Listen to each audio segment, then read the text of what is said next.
1, 2, 3, testing. Hello, hello, hello, hello. Hello. Hey, baby.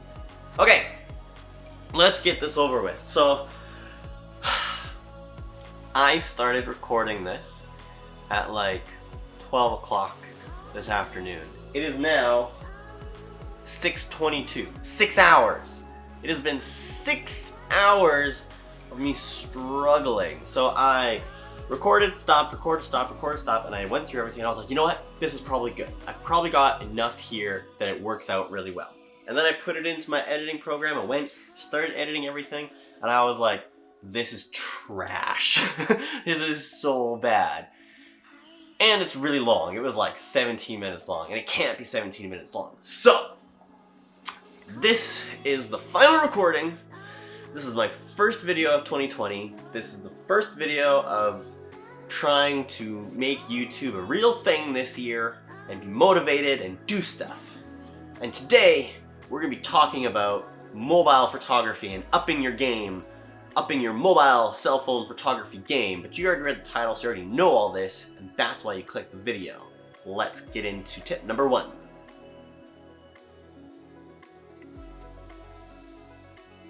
Okay, so tip number 1 in this mobile photography video is all about exposure and controlling exposure using your cell phone.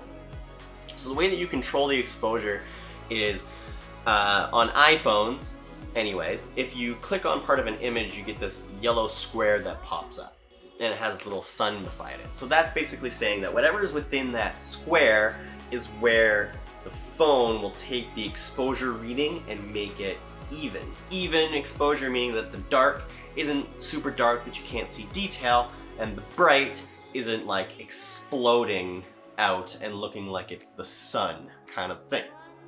So you just click that, and then that's what controls the exposure. So if I take a dark part of my house, for example the table, like underneath the table here, and I click on it, you see that it makes it a little bit lighter, not a lot. And then if I click on the floor, which is a lot brighter, it'll make the image, it'll make the part of the floor that's really bright even.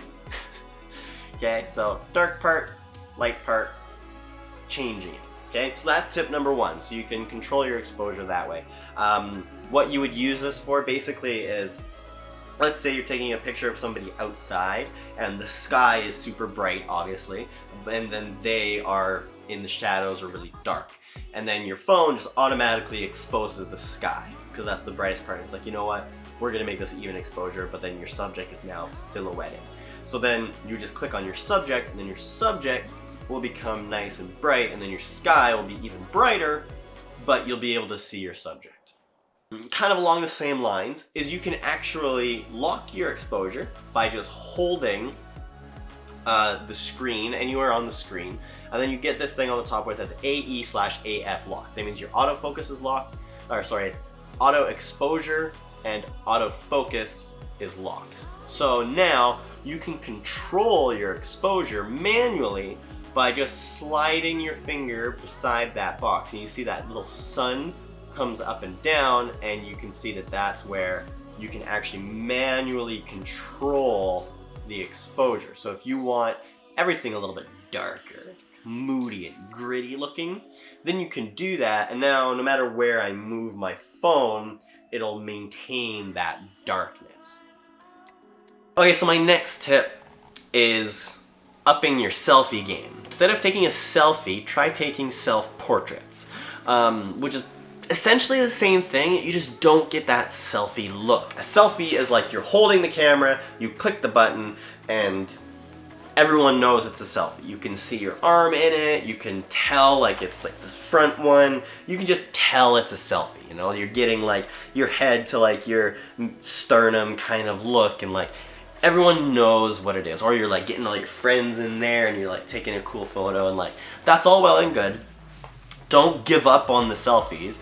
But if you want to take that taking a picture of yourself game to the next level, do self-portraits.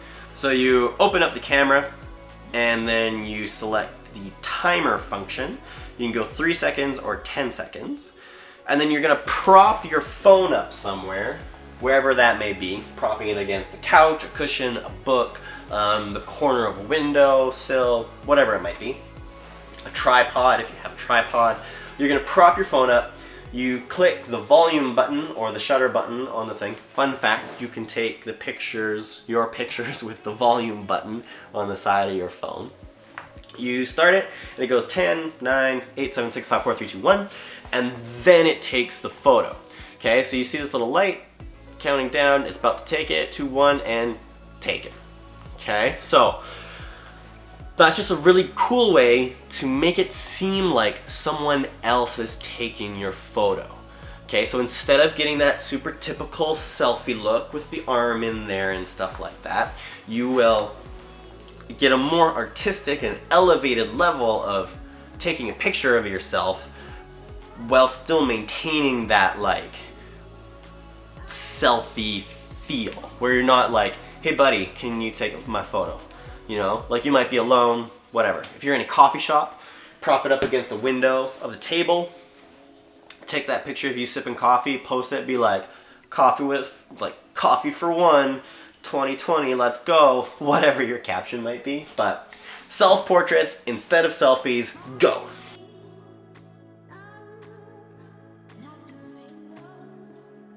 Okay, final tip, last tip. This one is, I saw it on like a YouTube video ad. These guys were like downtown in their city, wherever it was, and they took a picture of a guy standing there, and they captured like the skyscraper above him. It looked really, really cool, and I was like, whoa, how did they do that? Like, what's going on? Like, they are using an iPhone, and if you are experienced with using iPhone cameras at all, you know,